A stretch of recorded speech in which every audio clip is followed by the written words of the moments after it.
Welcome into the Superdome, joining you live on NewOrleans.Football. I'm Brooke Kirchhoffer alongside Nick Underhill and Mike Triplett. After a 28-6 win over the Panthers, the Saints are now in a three-way tie for first in the division. What does that say about the NFC South? We are going to break it all down in today's show and why this win truly felt empty. The stats felt empty, and when you look at the stat comparison and not at the final score, you would have thought the Panthers won this game. We're going to break it all down in today's show. Yeah, and if you're feeling empty inside, I bet the LCMC Medical Network has a therapist you could talk to, so check them out. They are a presenting sponsor, the Toro Hospital. We are in their mobile studio right now, and we're presented by PJ's Coffee, so get your day started every day with them. If you need a new car, check out my guy Matt Bowers. Dealerships all over the region, multiple states, every type of car you could want. Best car dealer in the whole entire galaxy. And if you need to get right after watching this game, you want a massage, a facial, you've got bags under your eyes, whatever you need, go check out the Woodhouse Day Spa. They'll get you right. They'll get you taken care of, and they will get you rejuvenated in a way that the Saints can't rejuvenate their season. All right, let's hit these odds. The NewOrleans.Football show is proudly presented by PJ's Coffee. PJ's Coffee has some of the best drinks that you can find. They have locations all over the city. They have pastries and everything else you need to get your day started. So go check them out. Are you looking for the perfect engagement ring? Look no further than Friend & Company Fine Jewelers' new engagement salon. This new area houses a wide selection of engagement rings to choose from in all cuts, sizes, and colors. Their experienced staff offer 5-star customer care to help you find the perfect ring to express your love. Visit their new engagement salon today. Friend & Company Fine Jewelers, the perfect ring for the perfect moment and also for the perfect person. 7713 Maple Street between Adams and Burdett Street. 504-866-5433. Friend & Company Fine Jewelers. Check them out at friendandcompany.com. Moe's Barbecue is located in Metairie. They have your game day needs taken care of. Whether you're tailgating or watching the Black and Gold or LSU at home with friends, Moe's has you covered. Order pulled pork, wings, ribs, sides, and more. Come in with the family for lunch and dinner as our kids' meals will please even the pickiest of eaters. Tailgating, parties at home, lunch and dinner, Moe's Barbecue will handle it all. Moe's Original Barbecue, 1101 North Causeway Boulevard between 48th and 49th Street in Metairie. Call 504-407-5333 for your catering order today. 504-407-5333. Moe's Original Barbecue in Metairie. The holidays are a time for giving, and what better gift than the gift of relaxation? With the gift card to Woodhouse Day Spa, your loved ones can choose from a wide range of services to help them de-stress and rejuvenate. Visit their New Orleans, Metairie, Mandeville, Slidell, and Baton Rouge locations today, or visit their website to purchase a gift card and give the gift of relaxation this holiday season. Woodhouse Day Spa, where relaxation is a gift. Hardhide Ponchatoula Strawberry Whiskey is an 86 proof blend of aged wheat bourbon, American light whiskey, and fresh Ponchatoula strawberries. Blended in New Orleans, it is not for the thin-skinned. Look for it in your favorite stores, bars, and restaurants. NewOrleans.Football is proud to be sponsored by Firehouse Subs. Make sure you check out their location on Veterans Boulevard. All right, let's get into the show.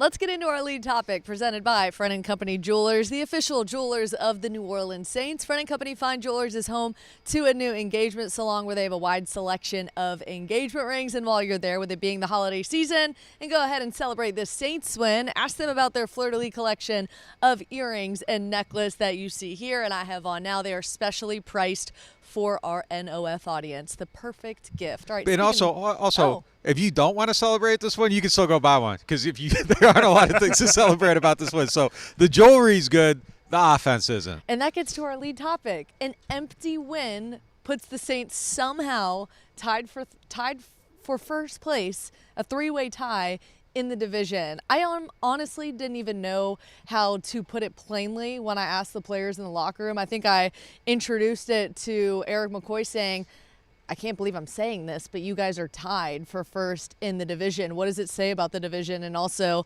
what you guys can do from here? And he kind of just laughed, because what can you do at this point? You're 6-7 and you somehow still are alive in the playoffs. But the truth of the matter is they did get a win today, but why are we considering it an empty win? I mean, it was. I mean, the stat sheet was empty. They struggled to move the ball. Derek Carr at one point was 13 of 20 for 37 yards. They at one point, like 55 minutes into the game, he had 37 yards. Yeah, so like they came to life like late in the game and they scored some points and the score looks a little bit better than the actual performance did. But I mean, I don't think there was anything really impressive about the way this team played today. You know, Bryce Young was kind of terrible. It was a battle of bad. Like, you know, inept is a word that comes to mind, but like I don't even think that encapsulates all of it. Like, it was just bad football. I mean, this was it was not enjoyable to watch this game today. No, and look, this was what their last win looked like. That was 5 weeks ago now over Chicago, where we were sitting here saying the same thing. Like, there is one good thing that came out of it if we're analyzing a team that's trying to make the playoffs, which is one thing we asked at the base level of the Saints is be better than all these crappy teams. And we wanted them to be better. We expected them to be better than all the other NFC South teams, including Tampa Bay and Atlanta. But it is at least important to know that they can trot out here and not be Carolina bad. If they were Carolina bad, we'd be talking about who needs to be fired today, not even waiting until the end of the season. So at least they're still above that level. But that's the best way of putting it. I mean, like, there were some individual achievements. I mean, at one point we'll probably talk about Paulson Adebo's play, the defense's goal line stand. I think we saw a better defense than we've seen in recent weeks, but even the players themselves, like even Tyrann Mathieu said, we recognize we weren't playing the Eagles out there, and we're not going to pretend like we were. I've always philosophically been someone that believes that like you do everything you can to make the playoffs because it's hard to make the playoffs, and you cherish those, and you get there, and anything can happen once you're there. But as I sit here today, like, I do not understand the merits of the pursuit of this. Like, in a macro sense, I don't think that making the playoffs helps you next year. I don't think you do anything if you get there.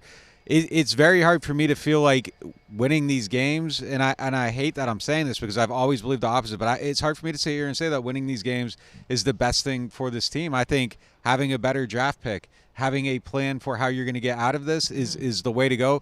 This kind of feels like, you know, fighting for the last bite of a 3-day-old pizza, and it's just like, why are you doing it? Like, it's spoiled, it's wrong, it's rotten, you're going to eat it, it's going to make your stomach hurt. Like, leave the house and go get a new one. But instead, it's like fighting and clawing for something that's just like already gone, and they might end up winning the division, but like, so what? Like, what is the point of that? Well, I think the biggest thing about this team and the reason why we're so down on them, we're so down on them after wins, we're so down on them after losses, is it's not about the wins and losses. It's about, is there an impressive team in here? And that's what we still haven't seen. We haven't – I wrote today, there were even wins last year where they were this injury-riddled team that seemed like a worse team with less talent, where they had high moments, and you're like, whoa, they can look like that on occasion. We've never seen a, whoa, they can look like that from this team once this year, including in wins like this. Yeah, just look at the stat comparison. So passing yards, the Saints had 110, Panthers had 99. Rushing yards, the Saints had 97 team rushing yards, the Panthers had 204. Total yards, Saints had 207, Panthers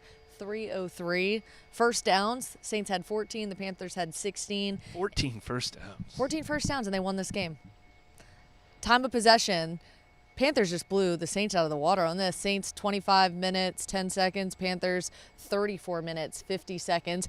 If anything, we learned just how lost Bryce Young is in this offense, and that he truly does not have somebody that is helping mold him in his rookie season. I really feel bad for the guy, and we even mentioned a couple times, you kind of saw his size play a factor in this game, because anytime I looked and saw the point of view from the quarterbacks where you saw him trying to look over the offensive linemen, I wonder if that's an issue as well. If the preparation is maybe Bryce Young needs to be a little further back so he can see over the offensive linemen. We know that case with Drew Brees. He was able to figure it out, and he was so accurate that he was able to get over that height barrier. But, man, Bryce Young desperately needs some help. You go 13 of 36.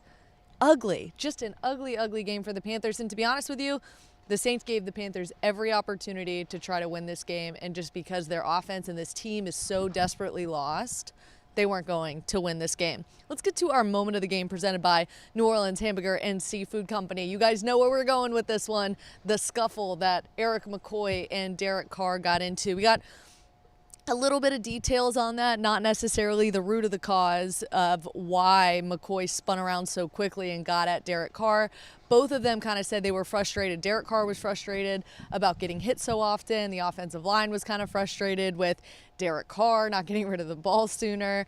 And the culmination of the offensive struggles this season, James Hurst said, look, that's got to play a part in it too, of why things boiled over. But the reason why it's the moment of the game is that's the first time you saw Derek Carr go after somebody and the other player respond in the way they did. We've kind of seen the Derek Carr and wide receiver issues on the sideline where Derek Carr seemingly looks like he's trying to go after a wide receiver, he's trying to go after Pete Carmichael and not getting that response. Eric McCoy kind of said enough is enough, get it out. They meet on the sideline. They said they hash it out. They're fine now. It's something they got over and they're going to be fine moving forward. But this is a true moment showing frustrations have finally reached a boiling point with this offense, right? Oh, yeah. I mean, I think this is kind of – and it's bad for me because it's the second time it's happened this season in public, like in a public setting. Several camera angles. Yeah, and Carr said, hey, look, I got to work on this after the Olave one, and then it happens again. So, I mean – at a certain point, if things keep coming up with how you're reacting to things, you got to do the work to try to address Third it time a little because bit. there was the Pete Carmichael one. Yeah, that's right. On That's the right. sideline before the Olave. So one. yeah, it's 3 times. You're right, 3 times now, and it wasn't Pete. It said not Pete Carmichael, but he was yelling. He was clearly In his yelling at or direction, about yeah. somebody that he was unhappy with. Mm-hmm. yeah. So I think the thing here, like what happened was, and it's kind of pretty plain to see, and I don't want to put words in anyone's mouth, but you see what happens there. So either the protection got set wrong, either Ruiz gave up a pressure or McCoy, doubled the wrong guy. One way or the other. One of those two guys, something happened with the way the protection was there that it allowed someone to get through and get the car. Car's on the ground after the sack. He's barking from his ass, like, yelling at everybody up there. And I think Eric McCoy just said, no, like you aren't going to sit here and do this. Like we aren't going to do this. You aren't going to start yelling at people. You have 37 passing yards right now. I think it just probably reached a point where a person was like, enough's enough. Like, we aren't going to sit here and you're going to blame everybody else while you're doing this. Like, no, that's not cool. We aren't doing that. And I think that's what kind of led to it. But, I don't like that keeps happening. If there's a trend, there's a problem. And I think it is a problem. And, I would have liked to see, honestly, acknowledge a little bit more post-game as a problem. Just, hey, no, look, I messed up. I'm not going to do that again. Like, that's all it takes. But once again, we get in one of these situations and there's just like no ownership of, yeah, I shouldn't have done that. Like, and that's all it is. No, I shouldn't have done that. And like he said, yeah, we were both wrong. We were both right. Whatever. But like, you heard it from Eric Carr. Let's be clear on that. You heard it from one side. Eric McCoy came straight to the media and said, I'm sorry. I made a public jerk out of myself, so I'm going to publicly apologize after the fact. We didn't necessarily hear that from Derek Carr. We heard that they both came to an agreement, but Eric McCoy could not have been more apologetic and continued to say that was totally out of line, that's out of character for me. Absolutely it is. I have never seen that guy that mad. Yeah. And so it one-sided was super apologetic. Let's make sure we're clear on that. What frustrates me even more about Carr is I don't mind if he has a fiery personality and if he's like, you guys better get used to it, I'm going to be yelling at people all the time. If he's admitting that he's frustrated. He's also trying to sell every week that everything's great and we're wrong in the media for pointing out that that's a negative. Like, what was his line a couple weeks ago? Well, it's sure a lot nicer in that locker room than it is out here with you. Yeah. Like the media's the gloomy one. He threw for 37 yards in 55 minutes and his center was yelling at him on the field. Thing is, things are not all right with this offense. Eric McCoy said they're not all right. James Hurst said they're not all right. Dennis Alvin Allen. Kamara has said they're not all right. So I don't think people like hearing, when we're just talking about how they acknowledge it, maybe privately they're admitting that there's problems, but people don't want to hear that glossed over and like this is a media creation. No, this is a broken offense that 3 months into the season has reached such a frustrating boiling point that even in their first win in 5 weeks, guys are upset with each other. One quick point to what you're saying, too, like, you can be yelling at everybody, but you got to be killing it, too, if you're going to be yelling at everybody and you're pointing fingers at everybody else. Your house better be clean. You can't point out, hey, you got mess on your counter when you got mess on your own counter. Like, so clean your counter, and then you can talk about somebody else's. And the way that the frustration has been displayed, I think, is more the issue. It's that knee-jerk, right in the moment, we're not even off the field, I'm walking away while talking at you. Do that on the sideline. It's showing people Handle up. your business. He's showing people up. Yeah, and he might not, that might not be his intent behind it. That might just be emotion and things like that. But as the quarterback and as a new quarterback here that's getting paid a lot of money, that is expected to be the franchise quarterback heading into the season at least, you can't handle business like that on the field and things like that. Handle that off the sideline. I'd have more respect for it if it was he goes straight to the sideline, grabs a tablet, sits next to Eric McCoy, and then chews him out there. And then they have a discussion. To me, that's healthy. yelling at somebody when you're walking away is like when you would get an argument with your parent and your mom's like, get back here, like don't sass me while you're walking away. Like that, to me, I have what 3 it feels. kids. I'm aware of these arguments too. And look, heat of the moment, I'm willing to forgive heat of the moment. We've all had heat of the moment. Like I said, the more unforgivable thing to me is pretending like this is a media creation. No, there are real issues with everybody should be frustrated. Everyone should admit they're frustrated. Just get to the sideline before you start it. Yeah, you know what I mean? Like if they catch you on the sideline and the camera's on it, like it just reads a little bit differently to me than like you already got caught on the field once doing this, and you said you got to correct it, and then you do the same exact thing again where you know it's going to be broadcasted, and then you come in there and I ask him the question, he says something under his breath, but like basically like here we go again or whatever, and it's just like, well, this happened. Like, we got to ask you about it. Like, I don't know. Like, I agree with you. It's just weird that it's kind of treated like, oh, like, I can't believe. Like, well, season isn't really We've covered going a lot great. of football. Like, That doesn't happen a lot. Right. Like, of course, the explanations make perfect sense. It's a highly competitive game. Emotions are high. That's true. We don't see that a lot. We ask about it because that's rare. What we saw was rare. Yeah. All right. Moving on to another new thing that happened today, or that we had heard about. We knew that Derek Carr was dealing with some injuries, but we didn't know the extent of it. He came out in postgame and said that he has had 3 fractured ribs so far this season. He's played through these injuries. He did find a way to win in this game today, coming out of concussion protocol. That was a positive. How are you guys viewing it moving forward of maybe having a quarterback who's playing at 80%? Tough guy. No one's ever going to question the toughness.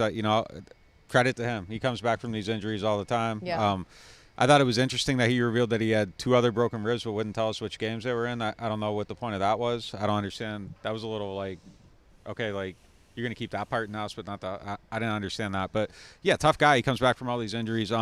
If he's limited at all and if his ribs are the reason that he threw for 37 yards, maybe don't play. Like, exactly. I don't know. It's you love it when a guy – toughs through an injury. You credit people who do. People get blamed for not doing it. I understand his will to do it. But yeah, if that's if injuries were limiting that performance today, then it was the wrong decision to play him because that was a bad performance today. Yeah, and look, to be fair to him, until the final 2 drives. Yeah. To be fair to him, it's probably injuries plus being without Mike Thomas plus being without Taysom Hill plus Chris Olave told me after the game that he was kind of limited in his energy levels and stuff. No Rashid Shaheed. So, I mean, look, there's things that probably play into that. But, yeah, again, if you are hurt and you can't throw the ball. And, look, he said it wasn't really a factor. DA said it wasn't a factor. So I'm going to take him at face value that it wasn't a factor. So, he plays through everything. So I guess we just kind of got to evaluate the game for what it was because that's what he said it was. He said he was healthy enough to play. DA said it wasn't limiting.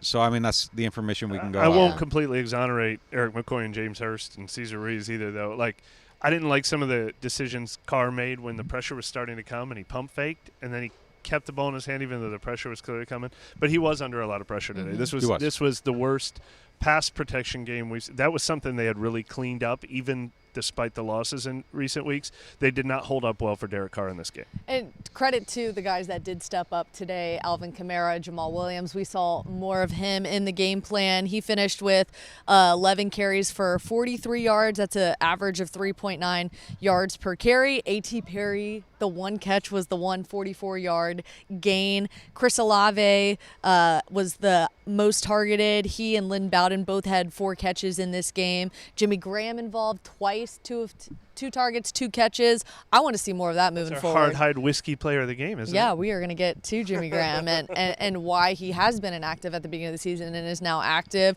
Jawan Johnson, I would have liked to see more from him, but he did have 2 catches. Foster Moreau as well. And, of course, Jamal Williams and Alvin Kamara did get involved in the passing game as well. All right, moving on to our Martin Wine and Spirits question of the day. Martin's is home to a wide selection of hand-picked barrel select bourbon, whiskeys, and more. Martin's, so much more than just wine. All right, question about the play calling.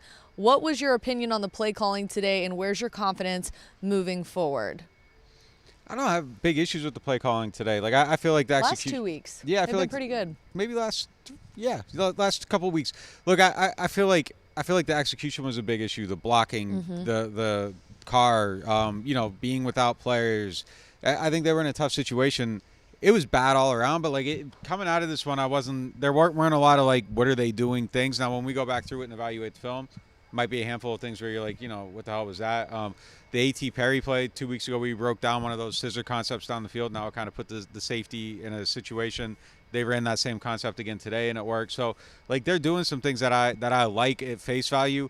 Now, I'll say this, like, when we cover a game live, I feel like I see about 22% of what I need to see, and then you fill in the other 88%. So I'm not married to that take, but coming off the field right now, that's kind of how I viewed it. Well, they were running the ball so well to start this game. I mean, it was boom, boom, boom with Kamara and Jamal Williams until they got in the red zone. It was uncanny in the first drive. They later had success in the red zone. I kind of feel like they just didn't have a lot of snaps. Like, it felt like the failed drives were 3 and out, so it was so quickly done. Then they had the block punt return for a touchdown, so Carolina got 2 drives in a row. So a lot of it was just not being on the field a lot. I like that they stuck with the run when they got back to the red zone. They ran the ball 5 straight times. Every run on that touchdown drive that ended with the Alvin Kamara touchdown drive was a run. I kind of liked that. I feel like their drive stalled on a couple of those. Derek Carr had a completed pass to Alvin Kamara that went for -10, and a completed pass to Alvin Kamara that went for -6. Those both, I think, killed drives.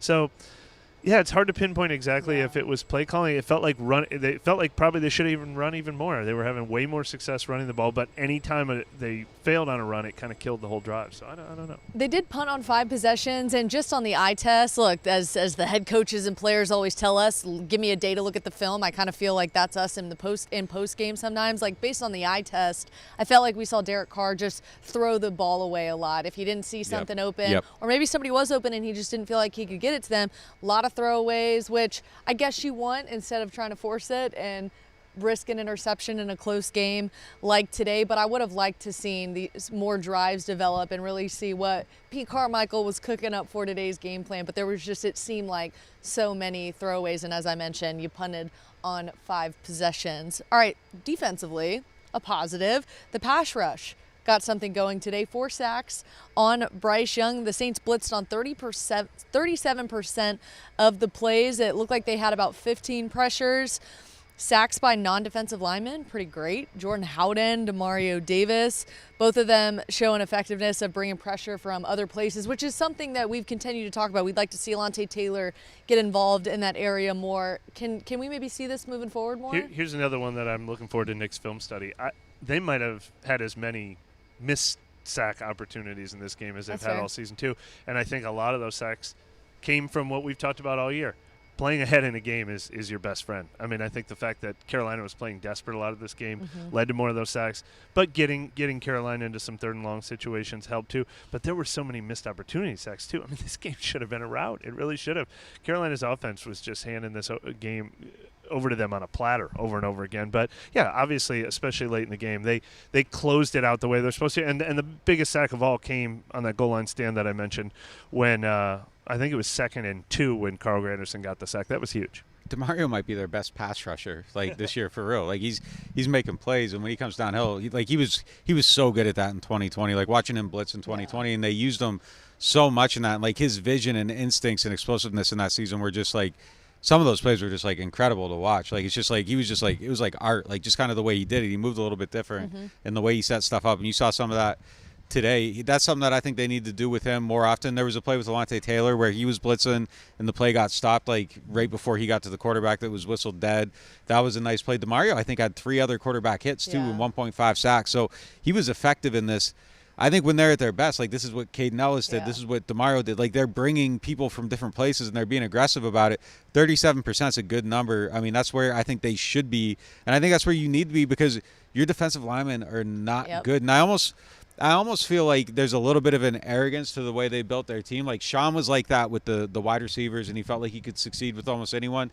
And this is kind of wild to say because, like, they've drafted a lot of guys and put a lot of resources into it. But I kind of feel like DA feels like he can scheme up pass rush and get to the quarterback no matter what. And I don't know that they've been able to do that this year. And I think you need to get back to bringing guys from other places a little bit more aggressively. The pass rush trended up.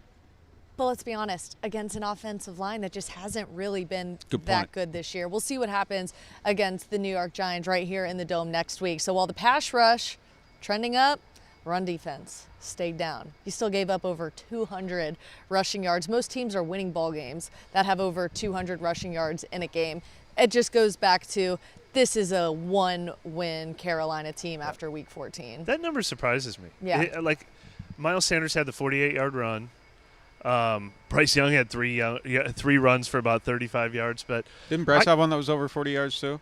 Bryce? He had 21. 21. 21. Sorry, But, gosh, I felt like they got them into third and longs a lot by stopping their run or killed drives by getting some runs. So I'm surprised they got to 200, but it was, 200-some rushing yards and 300 total, only 99 passing yards. So I guess they were running with volume even more than killing them all day. But, yeah, too many leaky yards for sure. This continued a trend we've seen for a long time. This run defense has become really unreliable, and Saquon Barkley's coming in here next week.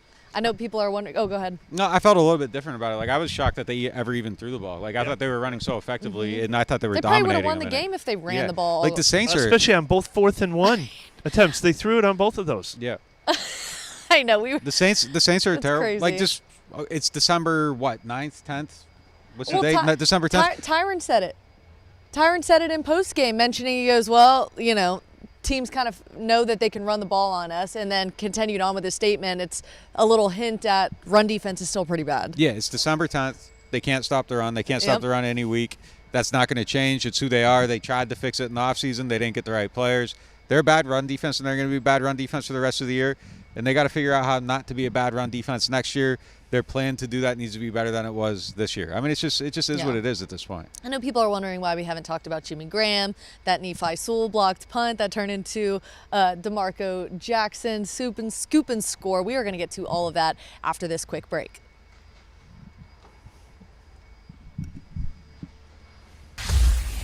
'Tis the season for gumbo combos at New Orleans Hamburger and Seafood Company. Enjoy our hot gumbo, fries, and your choice of shrimp, catfish, soft-shell crab, or frog legs starting at $9.99. That's right, $9.99 at New Orleans Hamburger and Seafood Company. No loan payments for 90 days with local financing from Jefferson Financial Federal Credit Union on your next auto, boat, RV, ATV, or motorcycle. That's right, no loan payments for 90 days when you close your loan by December 31st. Jefferson Financial offers easy-to-use online applications, fast decisions, and local personalized service. The financial products you want with the convenience you deserve. We are Jefferson Financial Federal Credit Union. Apply online at jeffersonfinancial.org. Federally insured by NCUA. At Turo, we were born for moments like this. From bringing new bundles of joy into the world to delivering what new mothers need to stay healthy. Born to keep hearts beating strong and to keep seniors active and healthy for years to come. Because at Turo, we deliver more than babies. From heart care to cancer care and newborns to seniors, at Turo, we're born to care. Hey Brad, I got you something I think you're really gonna like for your gift this year. What? Is this one of those Martin's exclusive bourbon bottles? Picked it out just for you. Maya, this is awesome. But I think you're gonna love the gift I got you a little bit more. Wow. Mega Wine generic brand vodka. Brad, you shouldn't have. Don't mention it. No, Brad, you shouldn't have. Look, small batch, smooth, soft spice.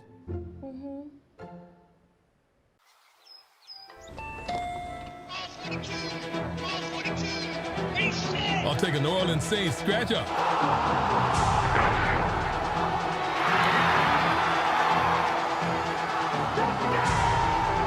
Play New Orleans Saints from the lottery. Just scratch, fold, and punch your way to winnings.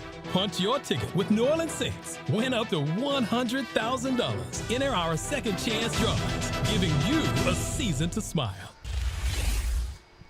Welcome back to the Mobile Turo Hospital studio. Time now for our money segment presented by Jefferson Financial Federal Credit Union. I know this is people in the chat have been wondering why we haven't talked about this yet. It's our money segment. We got to wait to the second block to get to it. Nephi Sewell, blocked punt that was later ruled like a fumble or something. We're just going to say it was a blocked punt. And then you had DeMarco Jackson, who kind of forgot about his name, scoops and scores, touchdown for the Saints. We had a chance to talk with Tyrann Mathieu in the locker room after this, and here's what he had to say about that scoop and score. I asked him, I said, after the touchdown, I said, did you like plan it? He was like, nah, I didn't know what to do. I said, did you keep the ball? He was like, nah, I don't know where it's at. So I told him, man, you got to work on that. But it's definitely a good feeling, man, especially when the young guys, able to step up, make plays. Thought Jordan played well today.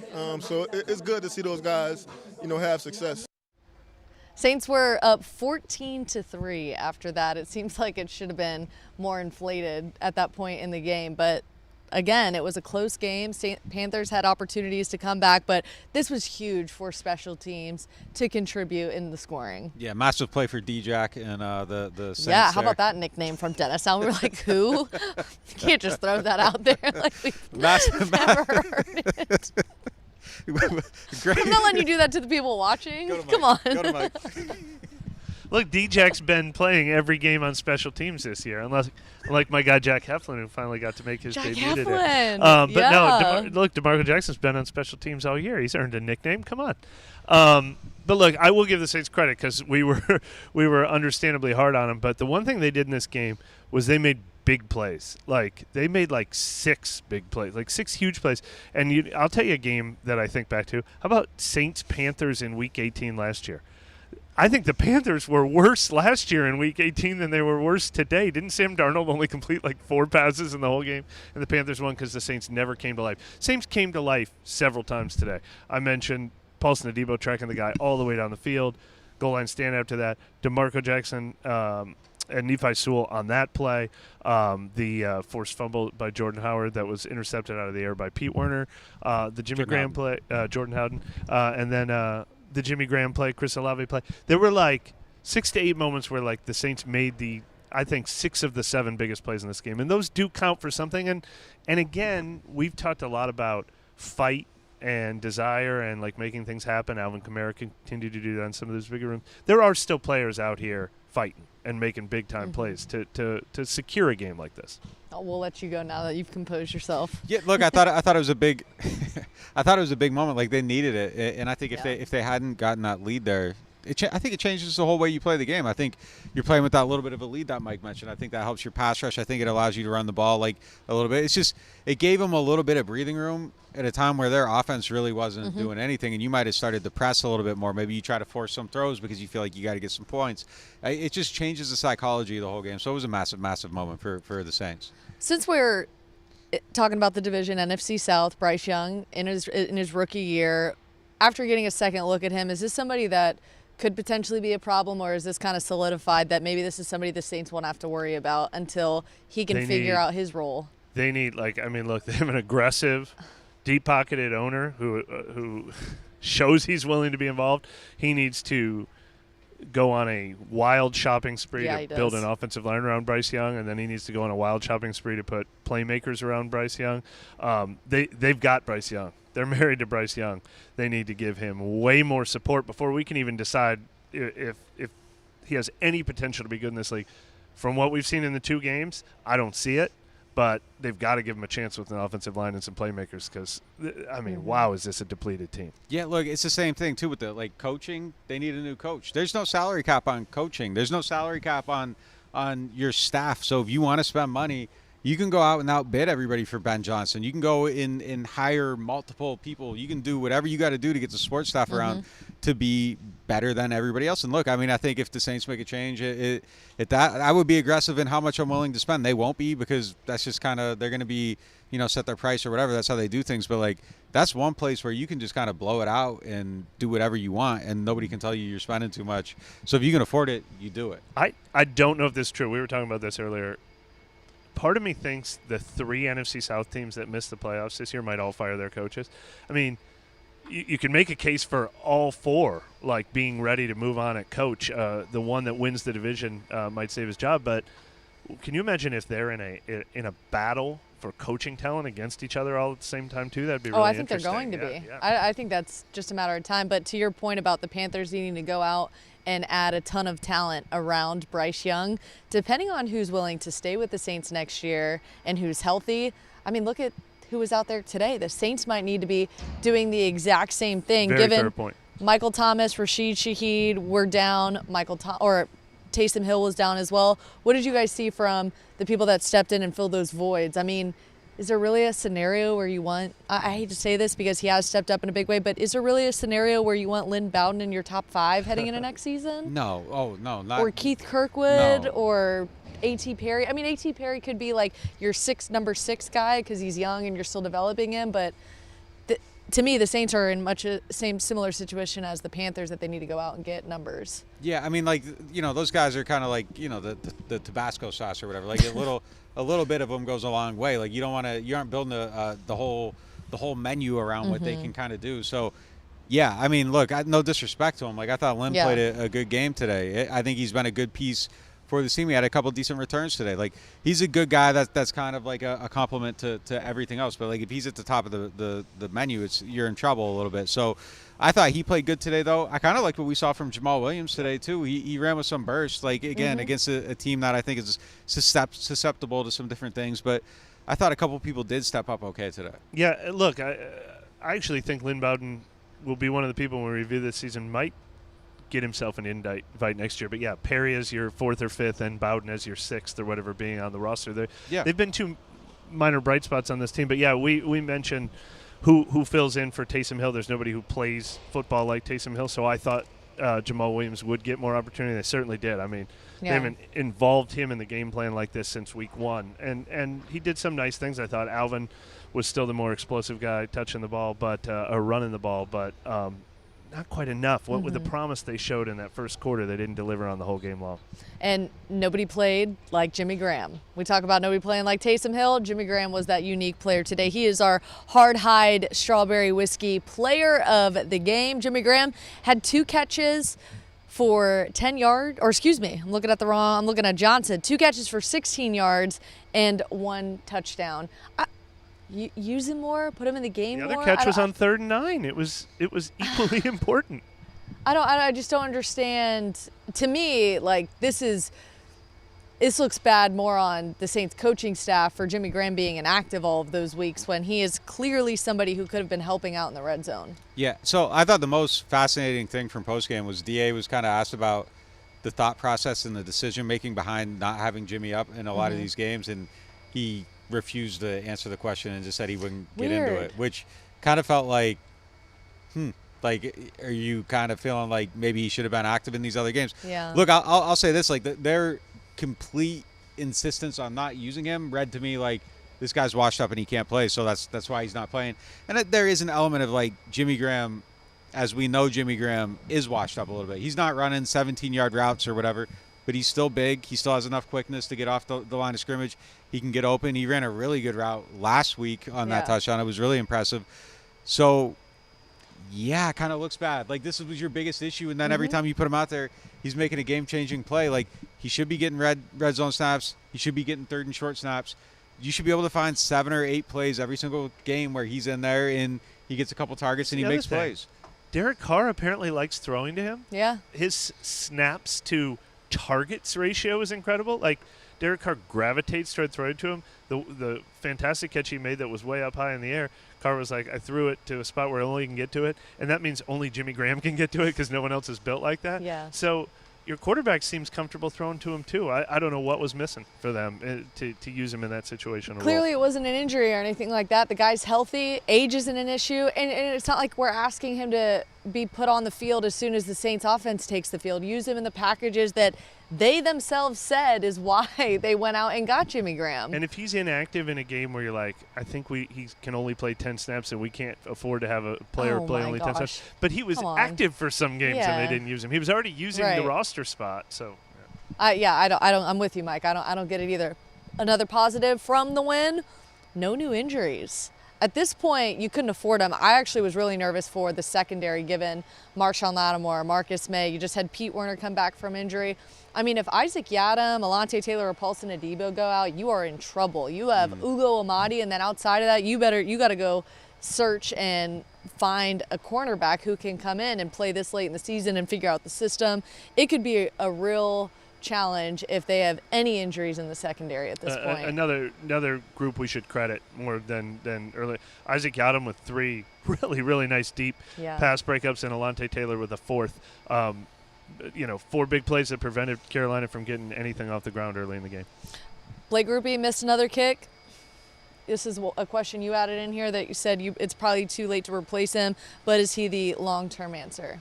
I mean, I think it's something to consider for sure. I mean, he's missing from 20 to 29 2 of them this year, which I think that's like people don't miss from that range. Yeah. Like you just don't. So I think it's a little bit of a problem. Like you give him time to kind of figure it out, let him finish the season, evaluate it. But I don't think that he should be like on scholarship or anything like that. I think you're looking at a situation where you're going into the offseason trying to find somebody to compete with them next year.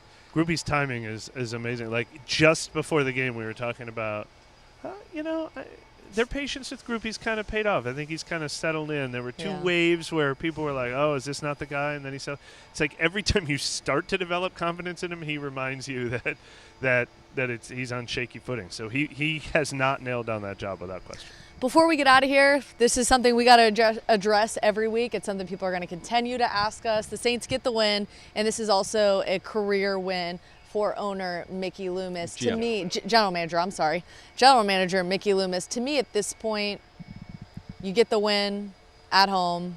You end this losing streak. I know fans are still going to want to see change happen, especially when it was such an ugly win over the Panthers. And like we mentioned, a lot of empty stats. I don't think, personally, anything is going to be happening this week given the general manager Mickey Loomis's career win and the Saints seemingly getting back on track with a win and are now in a 3-way tie. Am I reading that right? Yeah, here's the problem. Like nothing's going to happen because they won. They're in first place. Like they aren't going to make that change. And, I mean, I think everything should be on the table. But, I mean, logically, I don't think you make the move this week if they lost. Like, I think it would have been possible. But, look, this thing's going to go. This is a full-blown root canal without Novocaine. Yeah. Like, it is going the whole entire distance. I don't think there's going to be easy answers. They're going to stay alive. It's going to be through the Atlanta game, and I think it's going to be at the end of the season. I fear that there's not going to be a clear course of action, and that's where things get scary. Because what do they do if they are 1 game under 500? What do they do if they make the playoffs and get smoked? Like, it's going to be one of those 2 scenarios. I think. I don't think they're just going to get, rickrolled down the stretch or whatever it is. Like, I think they got a chance to hover around 500, and it's going to go until the very last game of the season. I think this is the 1 game combined with the 3-game losing streak prior to it that could have really changed our perception of, okay, the Saints won't stand for this anymore. I mean, this, especially with what we've been seeing in the stands. I mean, half full, people talking about buying their tickets for $3 before the game started. And if they had lost at home to Carolina for their 4th straight loss, I think we might have actually seen action. I still would have bet on after the season, but I'm still like my gauge, unless we see drastic improvement from the team, which I lose more and more faith that we're going to see drastic improvement in this team each week, is make the playoffs. Dennis Allen is the coach next year. Miss the playoffs, and I really do think they can make a change ahead. I think it's as simple as that. Make the play. Missing the playoffs in this NFC South, in this embarrassing NFC South that could have an 8-9 winner for the 2nd year in a row.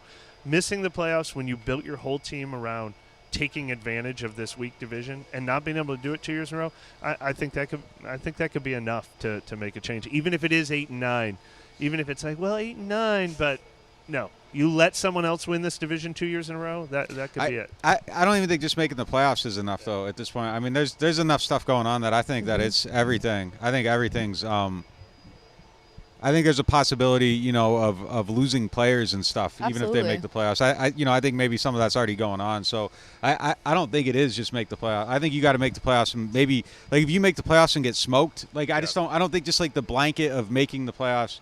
You got to make the playoffs. Everything's got to be like healed on the right.